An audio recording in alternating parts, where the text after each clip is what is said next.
الحمد للہ رب العالمین والعاقبۃ للمتقین والصلاة والسلام علی رسول کریم۔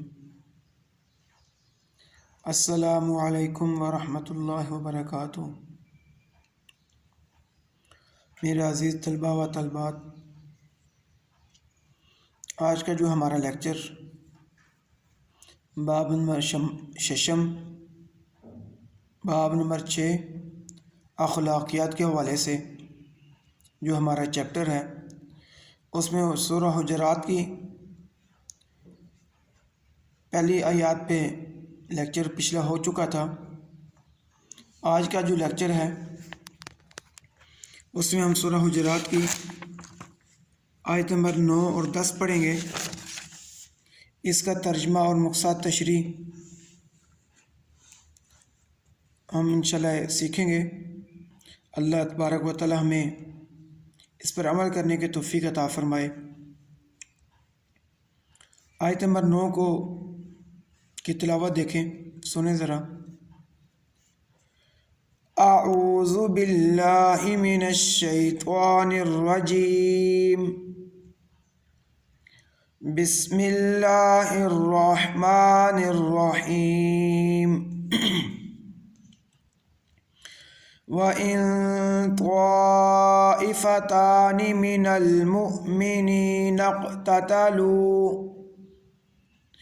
فَأَصْلِحُوا بَيْنَهُمَا فَإِن بَغَتْ إِحْدَاهُمَا عَلَى الْأُخْرَى فَقَاتِلُوا الَّتِي تَبْغِي حَتَّى تَفِيءَ إِلَى أَمْرِ اللَّهِ فَإِن فَاءَتْ فَأَصْلِحُوا بَيْنَهُمَا بِالْعَدْلِ وَأَقْسِطُوا إِنَّ اللَّهَ يُحِبُّ الْمُقْسِطِينَ۔ إِنَّمَا الْمُؤْمِنُونَ إِخْوَةٌ فَأَصْلِحُوا بَيْنَ أَخَوَيْكُمْ وَاتَّقُوا اللَّهَ لَعَلَّكُمْ تُرْحَمُونَ۔ صدق اللہ العظیم۔ یہ عزیز طلبہ،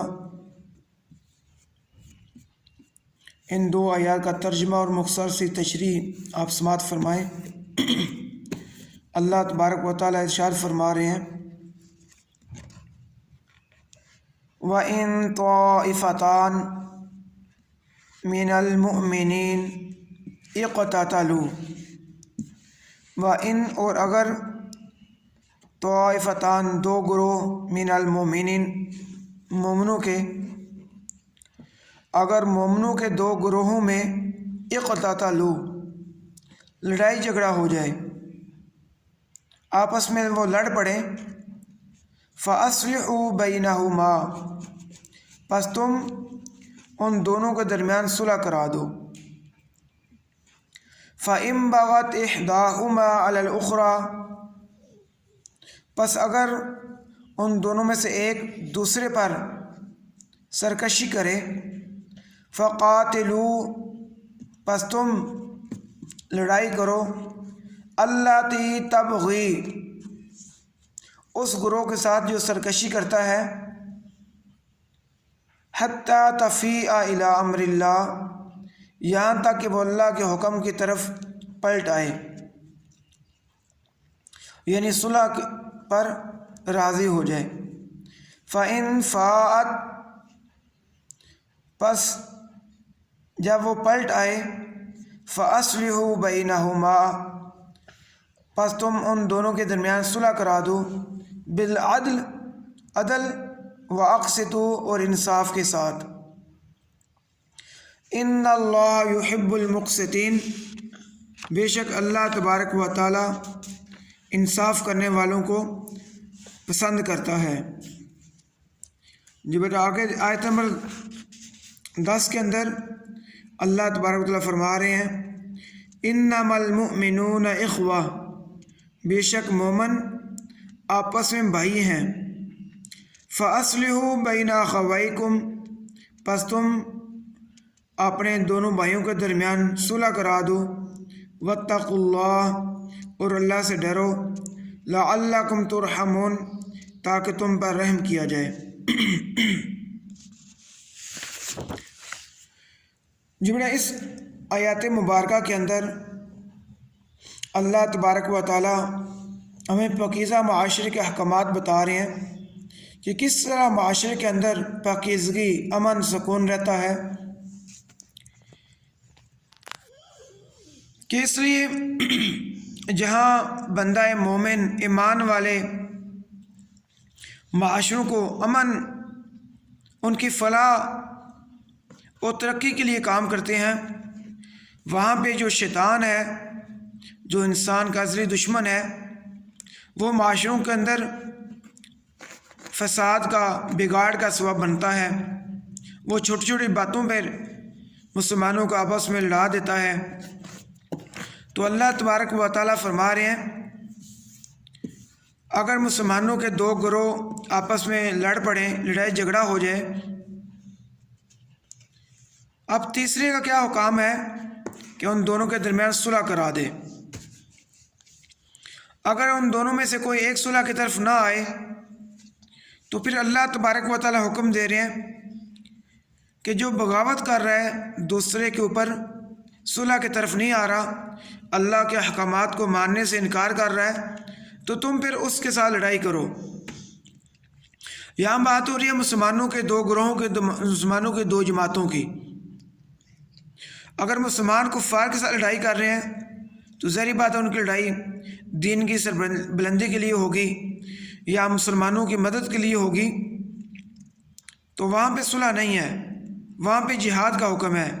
ان آیات میں یہ حکم آیا ہے، اگر مسلمان مومن وَإِن طَائِفَتَانِ مِنَ الْمُؤْمِنِينَ، اگر مومنوں کے دو گروہ آپس میں لڑ پڑیں تو تیسرے گروہ کا، تیسرے ملک کا یہ حکم ہے کہ ان کے درمیان صلح کرا دیں، تاکہ مسلمانوں کا آپس میں خون خرابہ نہ ہو، لڑائی جھگڑا نہ ہو، شیطان کو موقع نہ ملے، کفار کو موقع نہ ملے۔ اور صلح بھی پھر اس طرح کرانی ہے، عدل اور انصاف کے ساتھ۔ یہ نہیں کہ کسی کے ساتھ آپ کے مفادات ہیں تو آپ چاہیں کہ اس پہ سختی ہو جائے، اس کو زیادہ نقصان ہو اس کے مقابلے میں دوسرے کو، اور جس کے ساتھ آپ کی دوستی ہے اس کا نقصان نہ ہو، اس کو جرمانہ نہ پڑے، اس کے ساتھ معاملات ویسے نہ آپ رکھیں جیسے اپنے دوست کے ساتھ رکھتے ہیں۔ تو یہاں پہ جو حکم ہے وہ یہی ہے کہ دونوں کے درمیان انصاف اور عدل کے ساتھ صلح کرانی ہے۔ اور آگے والی آیت میں اللہ تبارک و تعالیٰ فرما رہے ہیں کہ انما المؤمنون اخوہ، مومن بھی آپس میں بھائی بھائی ہیں۔ اگر مومن آپس میں لڑ پڑیں، دو دوست کلاس کے اندر یا گلی محلے کے اندر، دو فیملیوں کے درمیان اگر لڑائی ہو جائے تو اللہ تبارک و تعالیٰ فرما رہے ہیں کہ مومن آپس میں بھائی بھائی ہیں،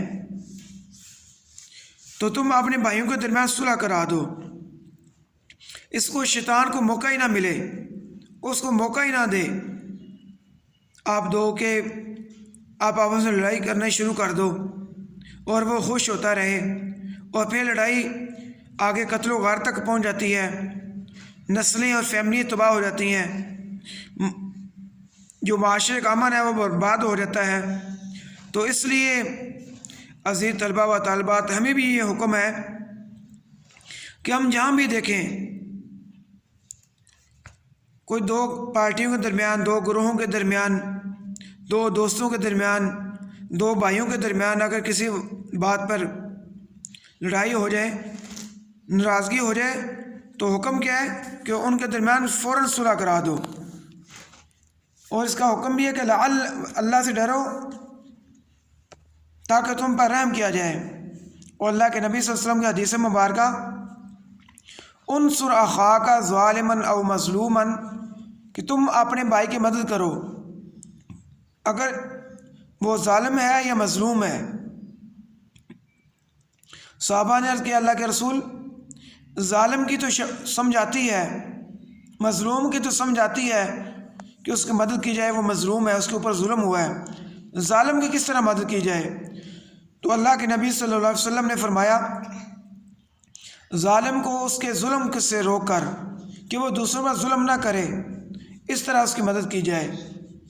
تو اللہ تبارک و تعالیٰ سے دعا ہے کہ اللہ تبارک و تعالیٰ ہمیں بھی آپس میں اتفاق کے اتحاد سے رہنے کی توفیق عطا فرمائے۔ اللہ تبارک و تعالیٰ شیطان کے وسوسوں سے، شیطان کے شر سے ہماری حفاظت فرمائے۔ اور اگر کوئی بھائی دوست آپس میں ناراض ہو جائیں تو ان کے درمیان فوراً صلح کراؤ۔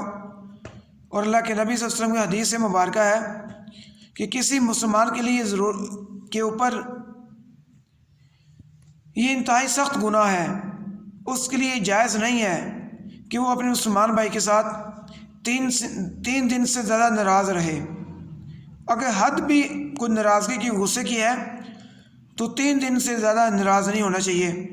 اور جو دوسرے دوست ہوتے ہیں ان کو ناراض دوستوں کا تماشا نہیں دیکھنا چاہیے، بلکہ اللہ تبارک و تعالیٰ کا حکم مانتے ہوئے جتنا جلدی ہو سکے اس کی رضا کے خاطر، ثواب کی نیت سے جتنا جلدی ہو سکے ان دونوں کے درمیان صلح کروا دیں۔ اللہ تبارک و تعالیٰ دونوں جہانوں میں سلامتی اور عافیت والی زندگی عطا فرمائے۔ وَأَقُولُ قَوْلِي هَٰذَا أَسْتَغْفِرُ اللَّهَ لِي وَلَكُمْ وَلِسَائِرِ الْمُسْلِمِينَ۔